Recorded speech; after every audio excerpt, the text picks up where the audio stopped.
Welcome back to the Star Wars Show, live from Star Wars Celebration 2016 on StarWars.com. And I am now very excited to be joined by Garrick Hagon. Biggs Darklighter is here, everybody.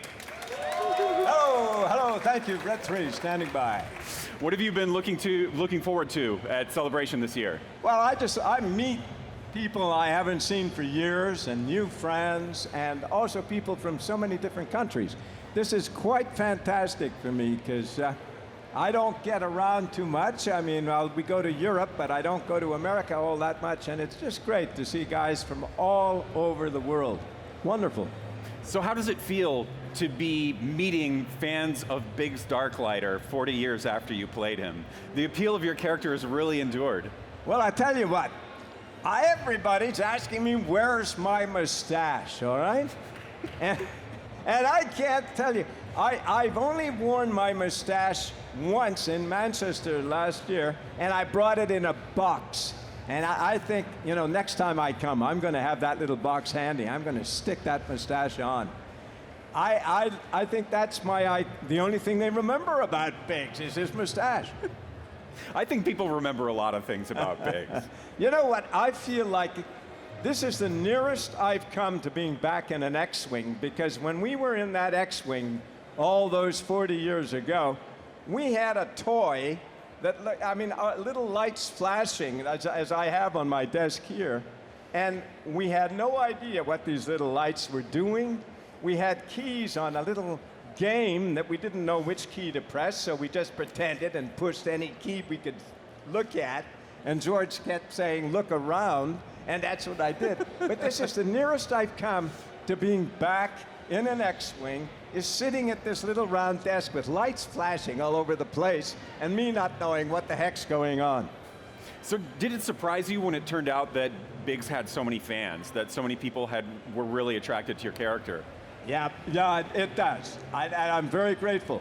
And I think I owe a lot to the guys who created the comic books and all the other kind of models and so on, and that Biggs has become part of Biggs' history. And I'm very grateful to guys like Doug Wheatley of Dark Horse Comics and so on, because they made Biggs so much bigger than I really am. I mean, he's a really muscular guy. And I love looking at that great profile that they've drawn of me. And I'm very grateful for it. So, Mark Hamill used to tell you that Mark came around and said hello. I was so glad. He used to tell you that you had the best role in the film. Yeah, Mark, well, I don't know whether Mark will verify this, but yeah, we met at the costume fitting, and I was getting that lovely cape fitted and the lovely costume I wore on Tatooine. And Mark's line was, "You got the best part, you die." So now I don't think even Mark knew that I should have lived so I could go on and be in the rest of the series. But Mark really meant that, because a death in a film is a pretty dramatic thing to happen. Every actor's dream. And I wish somehow I could have been resurrected. Now, fans have been really excited about the scenes that you filmed that were cut.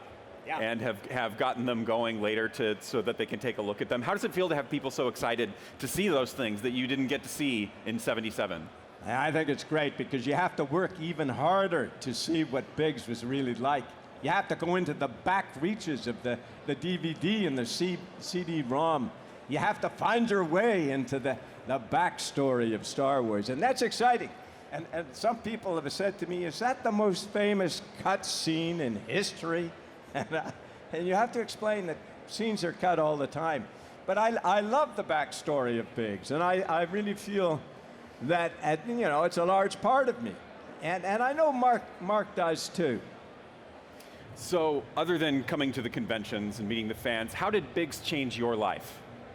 Not at all. No, it does. Of course it does.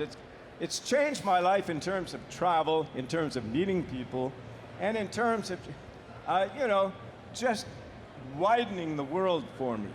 I found it tremendously gratifying to go around to places as far as Japan and all over Europe and meet the fans. And that's been a great experience for me. Well, the fans are very happy to meet you. Let's hear it again for Garrick Hagon. Thank you very much. Thank you so much for being on the show, Garrick. I really appreciate it. And we will be back in just a minute with more from Star Wars Celebration Europe here on the Star Wars Show live on StarWars.com.